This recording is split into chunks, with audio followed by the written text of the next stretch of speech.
Hang on. Says All right, and we're live. It's the Mindstate Marketing Hour with Will Leach. Will, he's back in the house, and today's episode is creating and sticking to your New Year's resolutions. That's always a hard one. So, Will, welcome back, brother. You look good. Thank you much. Thank you much. It's good to be back. We had a couple weeks off, did a little travel by car, and new year, new me, new everything. So yeah, it's good. It's good. How are you? I'm just the same old Steve. Yeah. Just no changes. Same, nothing to look forward to. No, I'm rolling up my sleeves. I'm gonna punch into this year. I'm gonna be what I'm supposed to be. And even more. Hey, and for those of you who are watching, you can actually see Steve looks really bright today. You look real. I was just noticing Steve's camera. Everything's looking really good on you today. I think the new year is treating you well. Well, thank you. Yeah, I've been eating more carrots lately, so I don't know what it is. Spinach and carrots. That's what we grew up on, right? That's what we're supposed to be doing, right? Yep. So it's the Mindstate Marketing Hour, and this is where we get to talk with Will Leach. Like I always like to say, how to use science to connect with your clients. And he's got a book with a new look, Marketing to Mind States. And that's what all the conversations here revolve around. And if you haven't read Will's book, you're missing out, because everybody is approaching your solution in a state of mind. And if you're writing marketing for a one size fits all, you're dropping the ball. Hey, that rhymed. You got to write that down. Yeah. You write it down. All right, we got to record it. We're recording it. So good. So you're dropping the ball if you're writing your marketing copy to one size fits all. And you need to understand the state of mind that folks are approaching your solution in, because if you do, then guess what? You're going to write copy that resonates, that connects, that makes people feel understood, and that helps them to feel like you care and they trust you. And therefore, the whole essence of Will's book is how to use science to connect with your clients so you can do a better job to do what? To help your company grow. So, Will, today we've got a really good topic about creating and sticking to your New Year's resolutions. Now, I got to the point where I just didn't make any. Oh, come on. You gave up? I'm just like everybody else, I'm going to do this. And then by February 14th, I forgot what I even said I was going to do. So instead of feel bad about it, I just said, I'm not going to do it. Well, you are like many, man. Stats show 70% of Americans still try to do their New Year's resolutions. And of those, only 8% actually stick with their resolutions. And that's, though it's not about marketing, these concepts you can always use in anything, but this is all about you. New year, new you. How do you reach your goals? And there's a lot of science behind it, actually, around New Year's resolutions. And so we're going to talk a little bit about those sciences today.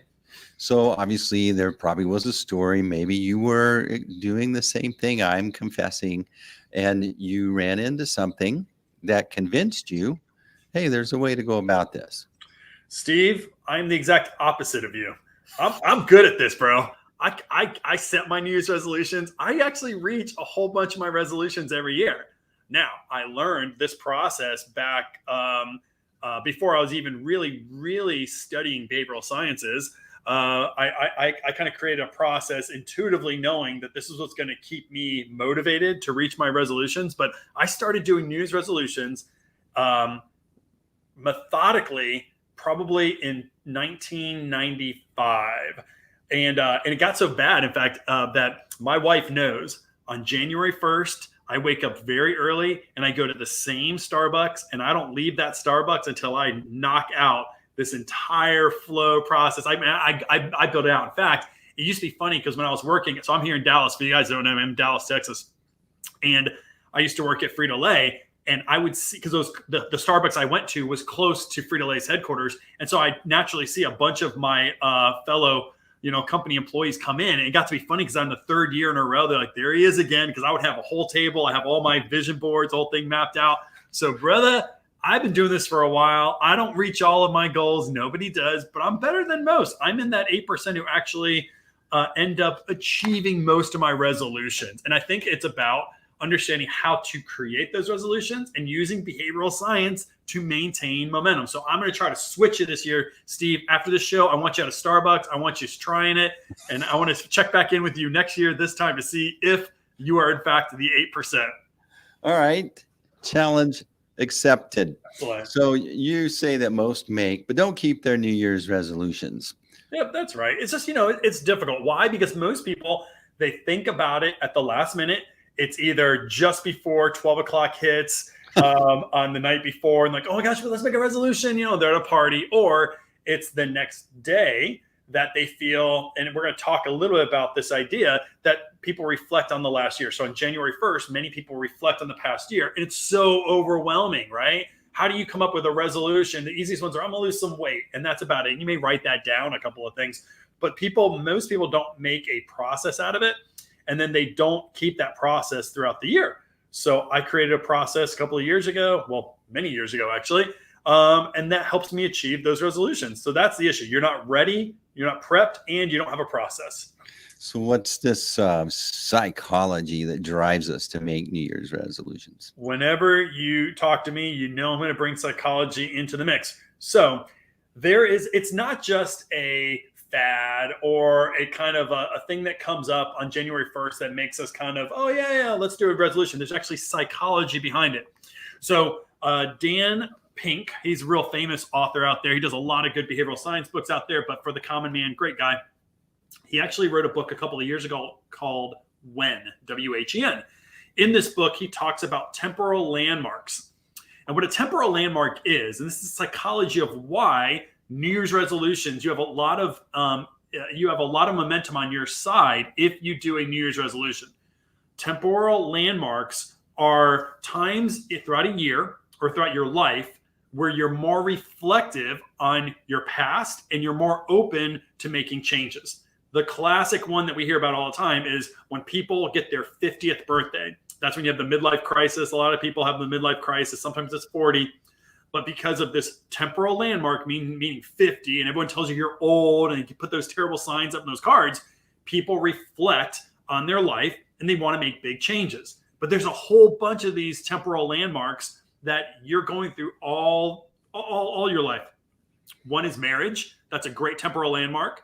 One is your engagement date, when you're like, man, I don't want to be single anymore. I want to be married. Other ones are the birth of your child. Those are the big ones we all hear about.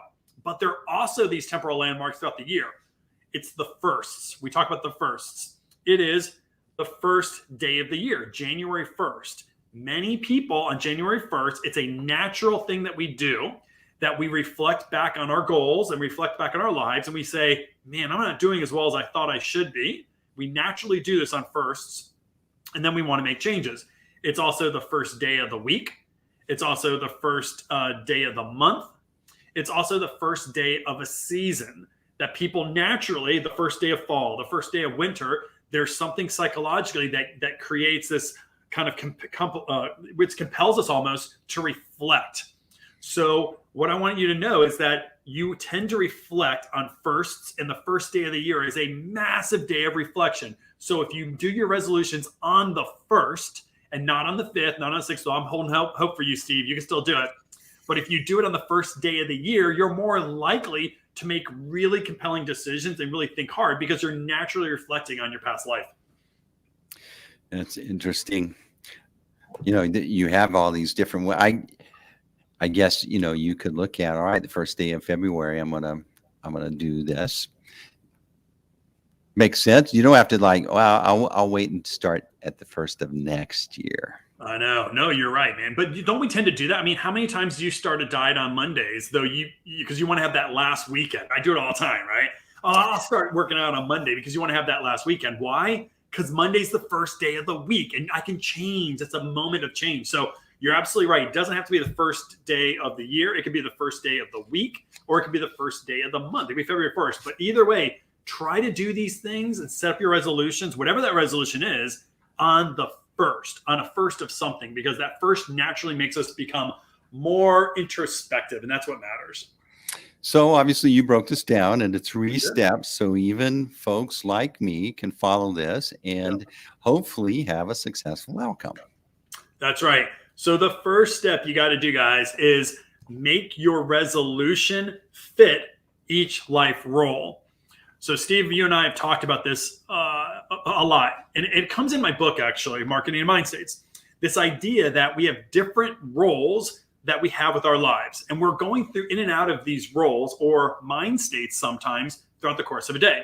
So first off, you have to break up your life into roles, because if you just do a New Year's resolution on your entire life is very complex, right? So let's break your life down. Here's how I break my roles down, my own personal life. I have a physical role, right? I got to be healthy, maintain my shape. Next, what you got to do is I have a role around being my career, or in this case, my profession or my businesses. That's another role I have. A third one is my finances. So that's my financial role. A fourth one is I'm a husband. So that's a role that I have. A fifth one is a father. I'm a father. So that's a role. A sixth one is a spiritual role for me. So spirituality and being a Christian is a strong portion of my identity. Seventh is friend. So that's a part of me. I want to be a good friend. I want friends. And the last one is king, K-I-N-G, which a lot of people are like, what the heck is that? And again, I'm upset. King just means I have a castle here. I have a house. I have to make sure the house is working. I got to make sure the toilet's flush. I got to make sure that, it's being like my fence isn't rotting. So I just have like home maintenance. So I can break up my life into these 8 roles. Now, you may have different roles out there. You may only have 6. You may only have 4. But what's critical is that you break up your life into roles. Because if you try to do one New Year's resolution that fits all of those roles, I guarantee you it becomes way too complex. You're not going to be able to measure it. So first, go ahead, break up your life into roles. And then from there, you want to go to the next stage. So Steve, what are your roles? You probably have some roles too. What top of mind, what are your roles? I like sourdough rolls. Yeah, great. And I like...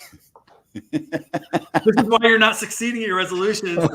No, so Will, I'll answer your question, but I wanted to point out something that these roles that you're speaking of, that we feel we have these different responsibilities. And so if we're designing our New Year's resolution to fit a role, it's in line and congruent with the same message that's in your book. Yes. And thank you. I like that. It's funny. Like you said, responsibilities, because you're right. I've never thought of it in that way, but there are definite responsibilities I have either to myself physically or to my family. So I like how you brought that out. Thank you. Yeah. So, if we just design a one size fits all resolution, just like a one size fits all marketing message, then that's why we give up. That's why it doesn't have clarity. It doesn't have a sticking point. Right. Yep. So, the roles my main role right now is as a son, supporting my parents in their stage. I have a role as a leader of my agency and the folks that I work with, and I have a role of a good, company to my clients as well. So, and then I got a dog. I got to be a good leader. I got to be a good pack leader for my dog as well. Pack leader, I like that. No, you're right. So see, anyone can do this. Anybody can come up with a list of their roles. And what's important about that is if I tried to do one resolution, or if you tried to figure out the resolution that mapped back to those are just 4, it would never be successful, right? So what you want to do is first identify those roles. Sit down. It doesn't take long. You don't have to be 100% exact, everybody, but just get the big major ones on a sheet of paper, because that's what you're going to want to start brainstorming your resolutions against, so you can actually measure success against them. And here's where it comes: clarity. So in step 2, you're going to envision a crystal clear aspiration for each one of these responsibilities or these roles. So here's what I do. I literally get those roles out and I go, okay, I'm next going to focus on, let's just use for sake of argument, physical. So I have a physical, I need to be healthy. I want to be healthy. That's a part of my responsibility for myself as well as my family. So I then envision the end goal, and that goal, I usually do 1-year goals. And then of course I'll backtrack into weekly goals, but we won't worry about that today. But for a resolution, I will say 1 year from today, what do I want to be? What does that look like? And you got to get very specific. It's a classic thing. You got to make a SMART goal. It has to be specific and measurable. All those things are important, right? But what's really important for you is to envision. You need to be able to dimensionalize it very smartly so you can see yourself at that end state. Remember goal theory. We talk about goal theory all the time. And a goal is defined as the distance between where you are today and where you want to be in the future, wherever that future distance is. For you to create a good goal, you have to be able, you know where you are today. That's easy, right? You can look at yourself and know exactly physically what you look like and health-wise what you look like. What's hard to do is look at the end state of where you want to be a year from now. So take some time to do that. Try to envision what that will look like. And not only that, but the purpose behind it. So for instance, I have on my physical goal, I'll tell you guys, I'm trying to get down to 20% body fat by the end of the year. Not an easy thing to do, right? But that's what I want to do. That is a goal of mine. I have envisioned what I will look like, I believe, if I was to do that. So I have a picture of a 50-year-old Daniel Craig. Remember the James Bond guy when a couple of years ago, he's 50, or he's older than 50. And that's below 20% body fat. But I can go, okay, I can at least see what that could look like. I can envision that. But the purpose behind that for me is that if I'm healthy, I can kind of keep and maintain my lifestyle that I have. If I'm sick, I can't travel as much. I can't play with my son, things like that. So I have to have a purpose behind that it's not just totally self-serving. Like, I want to look like Daniel Craig. I'll never look like Daniel Craig. But it's important for me to envision that and the purpose behind that, which is more altruistic for me anyways. It's certainly I want to look good, but it's more important to me to be able to physically be able to do the things that I want to do, like play tennis with my friends, hang out with my son, and not be out of breath, etc. So envision that crystal clear aspiration. Second thing I want you to consider after that is create the visual or the words to express it. So it's not enough just to keep in your brain, right? Remember, I told you I have a visual of Daniel Craig. You got to vision that. You got to be able to sing, okay, or it's you when you're 18 or whatever that is, but be able to envision that life, because pictures create emotions much stronger than words. Words are great, but if you didn't write those words down or if you don't have a picture, it's harder for you to remember consistently what that end outcome is. And when you consistently measure or remember that end outcome, your behaviors, we know this from our book, your behaviors will go towards your aspirations. So remind yourself of those aspirations with pictures and words. And then the third thing I think on this part that people forget is once you see that, then go find a plan that somebody else has already done to help you reach that goal. Like, I think some of the problem is we look at that stuff and we say, oh my gosh, how do you get down to 20% body fat? I don't know. Who's ever been able to do that? I'm just going to eat a bunch of carrots. And then you fail. Why? Because there's tons of diets out there that suggest that that's not the only thing you should be doing. There's something stronger, more important for you to do that somebody else has already done. So go find somebody out there, whether it's an author, a mentor, a friend, find somebody who's done that goal and then go mirror them. And yeah, you'll have to make some adjustments, no doubt about it, but go find somebody who's been successful already at it and go just do what they did. And that'll be a great way to start. You reminded me of this guy I watched on YouTube. He did this thing where every day, I guess he wanted to increase his leg strength. Uh-huh. So he would just do 100 squats every day.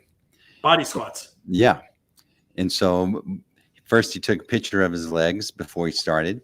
And then every day he had a time lapse thing where you saw every day a little part where he just filmed himself doing his squats. And you could see over time him improving. And so it was a great way to reward, but is helping him envision as well, plus creating a habit of continued activity towards that goal. I love that. Yeah. To each his own, right? To each his own. For him, that was the reward mechanism, which is, a really important thing to do is, when you set goals, are setting rewards. And for him, it's the looking at his legs or being able to post something on YouTube that other people can watch. Right. Yeah, no, it's important. So this is, while you're telling me this, something happened a while back where this became really important to you. What was the event that made you go, I'm going to sit down and I'm going to win this little thing that I've been struggling with? Yeah. So I can tell you, when I was 19, I was in the military. For those of you who don't know me, I was in the Army, and in high school I was terrible. I I wasn't like illegal kid, but I was a kid who never went to school. My grades were horrible. I had to go to summer school every year. I don't think, honestly, I should have even graduated, but I got pushed into the Army. And in the Army, something snapped on me. Actually, what it was that I was around a bunch of officers, college educated people. And in the Army, I had one officer take kind of pull me aside and say, you're better than this. You're better than this. You have so much potential. And that was the first time where I think in the military, structured discipline, understanding how to break big concepts down into smaller parts, and being with a bunch of officers who taught me that. So the first time I ever did this was when, no lie, Steve, I was 19. I was in Fort Riley, Kansas. And for whatever reason, I was told I had to stay home during Christmas because the married people, they deserved to be with their family. And I remember like, what? Like I'm the single guy who has nothing in Kansas. But I remember I was in my friend did let me spend Christmas in his trailer alone. But at least I wasn't in the barracks. And it was that day I was depressed, man. I was like, I can't believe I'm here in the middle of the snow in Kansas. And that day I said, there is a better life. And that was the day I sat down. And I think I remember reading a Tony Robbins book or something. And I just started doing his goal setting thing. And that was the day that I said, things are going to change. I'm never going to be able to change unless I have goals that I will reach. And then there was a process built. So I followed Tony Robbins' process. I love that. That's excellent. I always tell you all stuff like my sadness in the military.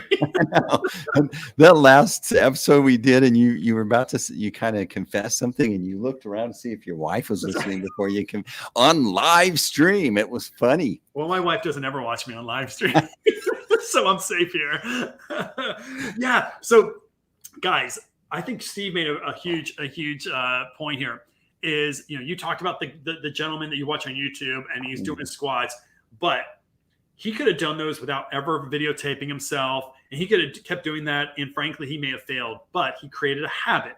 Why the habit makes sense and why that works is because he was rewarding himself every time he took a photo. I know that's you may even know that, Steve, but there's esteem. If you're going to take pictures and videotape yourself and put that online, generally, I don't know this gentleman at all, but he could be driven by esteem, which is in my book, Marketing Mindstates. It's about our desire to feel respect from others. It's a desire we have.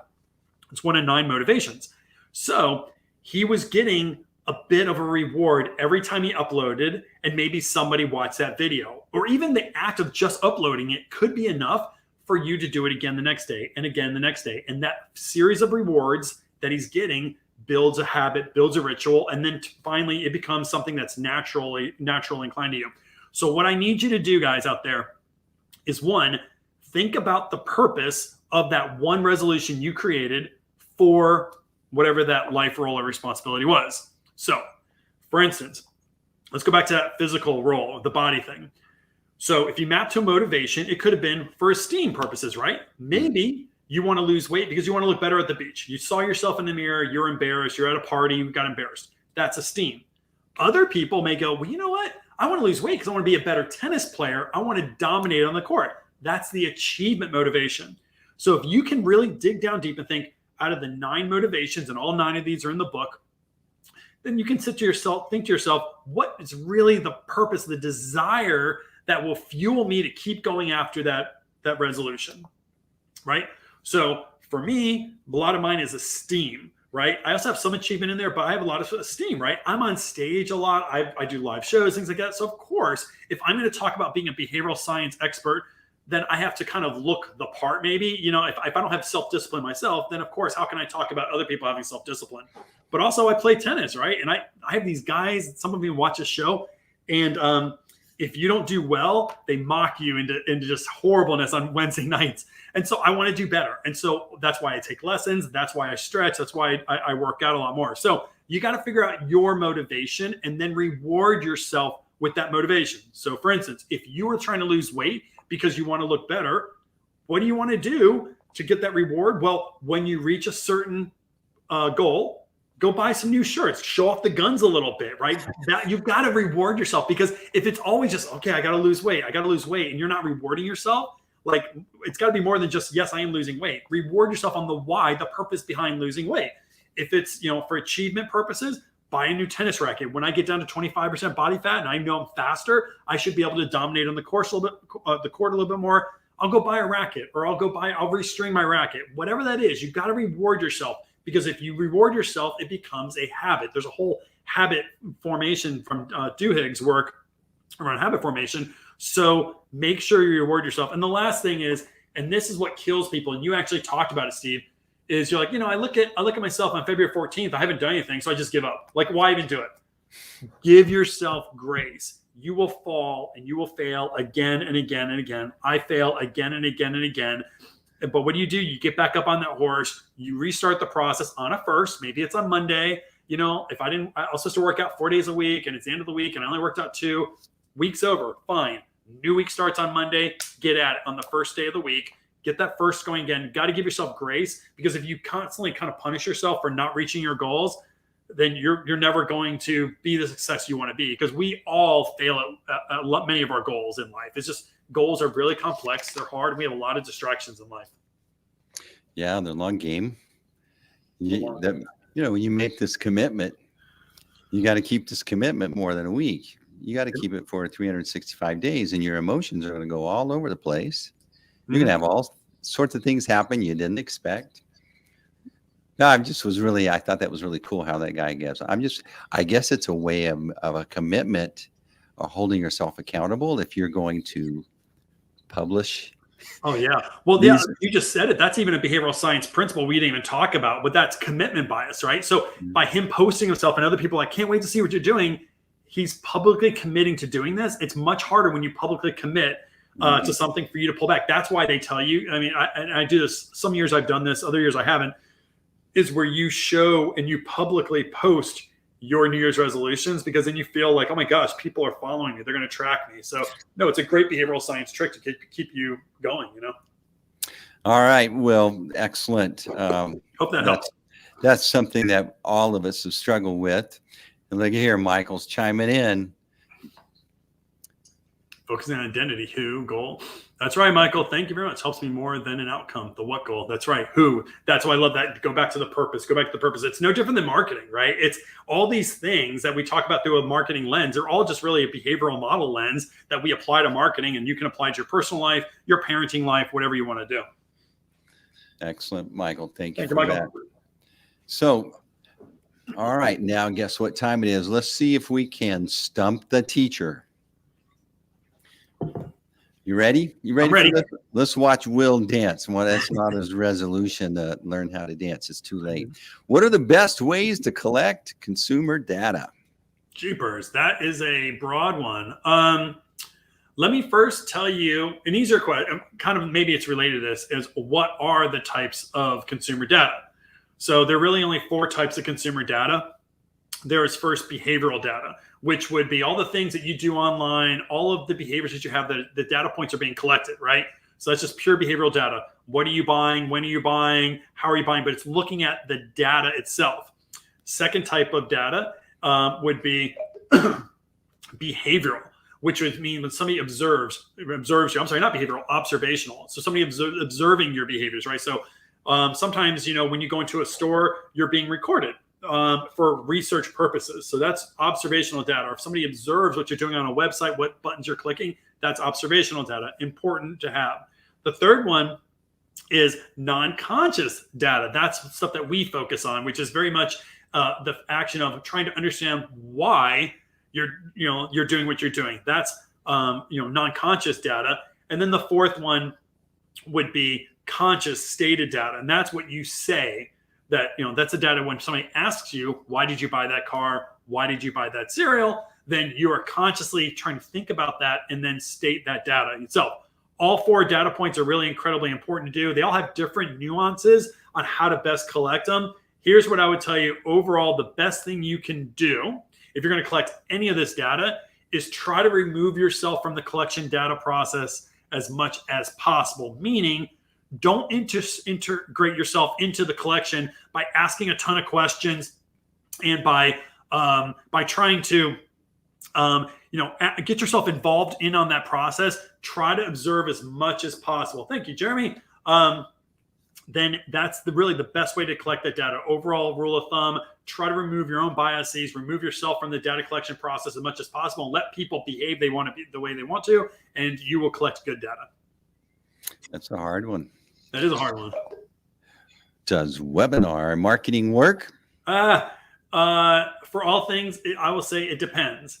For me, yes. But let me tell you why. So first off, you may not know, what is webinar marketing? Webinar marketing is where you are trying to build trust and rapport with people who don't know who you are. So what you do is you may run some sort of Facebook ad, or you may do some social media proof or a social media post that will drive somebody to a landing page or a website to view a webinar.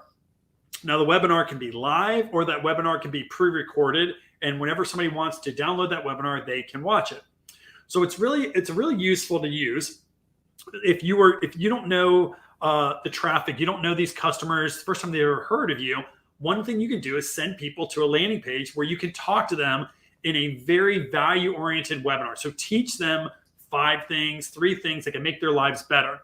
Tell them it's free. There's no money involved with this. But at the end of that webinar, say, hey, if you'd like to learn a little bit more about this concept, reach out to me. So that's a way of building trust and rapport. A lot of times it can be really useful if you have a high ticket dollar item, or if you have something that costs a lot of money, a product or a service. Then a webinar is oftentimes a good way of building that trust and rapport, because they can see you, they can see what you're all about. You can train them or teach them on this concept, and then they feel better about going ahead and making the next step to contact you. So webinar marketing can work. Right now, though, guys, it's tough because there's so many people doing webinar marketing. You better have a lot of patience, and you better have some humility, because if you do a live webinar, pre-COVID or right after COVID, I could get as many as 300-400 people onto a webinar. Now those numbers have greatly dropped because so many people are doing webinars, and a lot of people don't have an hour to kind of spend on this stuff. So be humble. You may only get a few people on your webinar, but ultimately, if you're helping people, who cares, right?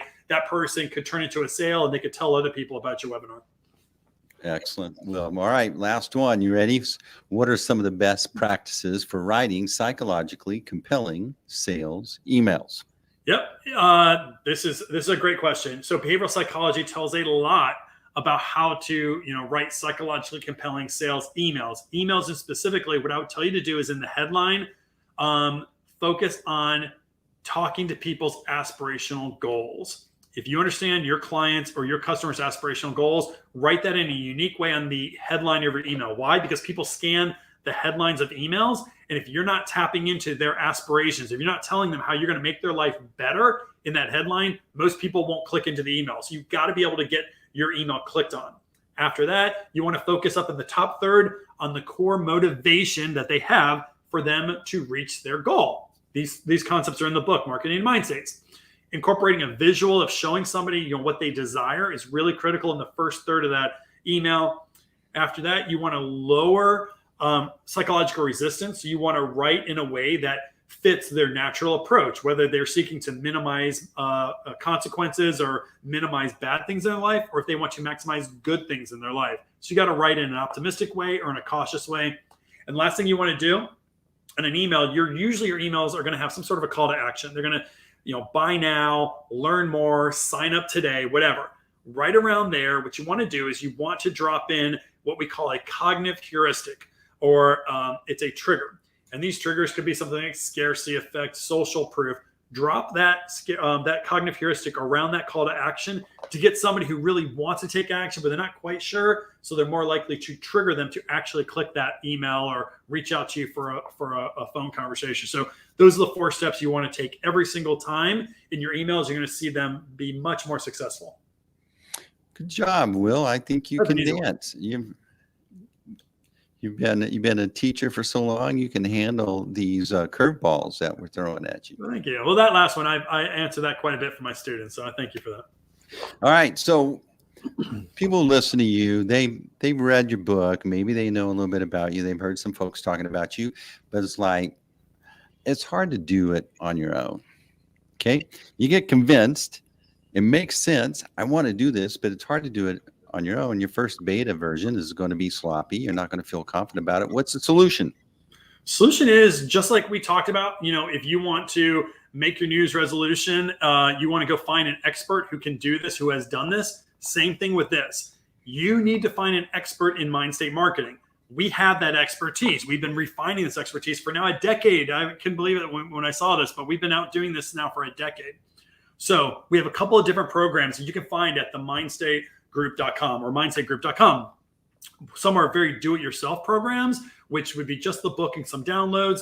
We also have a masterclass, which is where you get to work with me on a do-it-yourself basis, a lot of video modules and a platform where you can actually go through some of these concepts that we talk about in my book, but apply them to it or see how those are applied to a business. But the best thing we have going right now is what we call the partnership program, where you can work with my team for 3 months going through these principles on the book Marketing to Mind States, but then applying those specifically to your business. We work hand in hand, live shows every week, or live sessions with me every week, but also lots of different video modules that you can keep practicing, keep refining what you're doing, so you can apply these concepts to your brand or your business. So if you're a marketing researcher out there, if you're a marketer out there, if you do in-house creative, or maybe you're just an entrepreneur out there who's doing your own marketing, we have a program for you that can make you much better at your job. All right. So if your New Year's resolution is you want to get your messaging clear, you want it to really resonate with your audience, number one resolution you need to resolve to do is get Will's book. And it's my job to tell you that, but I'm sincere when I say I read that book and the light bulb went on, and it really changed the way I looked at stuff. And that's what you need to do. It gives you a leg up on your competition. Just like when you're talking about those emails, the email headline, it's important that you get that subject line just right. And by knowing the concept in Will's book, you're going to nail it. You're going to do 100% better than those that you're competing against. Will, another great Mindstate Marketing Hour. First one of the year. I'm excited. It's going to be a great year. We're going to do some new things. We have some new show things, new show ideas coming up. In fact, 2 weeks from now, we have a new idea coming up that we're going to talk about next week. But yeah, we're going to bring some new energy, new formats, lots of different ways of getting to know us better. So I'm looking forward to it. I'm pumped. Yeah, I'm excited to hear you sing. That will not be, just to be clear, that will not be one of the new energy things that we're doing. I want to keep listeners growing, not leaving us there, Steve. All right, that's a wrap. We're wrapping up a great first kickoff, the first of the year. We made a resolution to really up our show, do better. So good job, Will. You did it, man. All right, so let's see if I can get this outro going now. All right, you ready? Here we go. The Mindstate Marketing Hour. We're now a podcast. Be sure to subscribe and listen while you drive, while you exercise, on all those places that you listen to your podcast. And we're on YouTube. You can listen there too. You don't have to sit there and stare at it. You can listen to it, but be sure to subscribe, like, share it with your friends. Another great show. We got one last comment. Thanks, Jeremy. We appreciate you too. You guys, this is the kind of affirmation that helps us stick to this goal. Remember when we talked about starting this show, Will? It was like, it was a commitment. Yep. And now doing this, things like this from Jeremy. I appreciate it, Jeremy. Yeah. Thank you very much, Jeremy. All right. Well, good night. That's a wrap.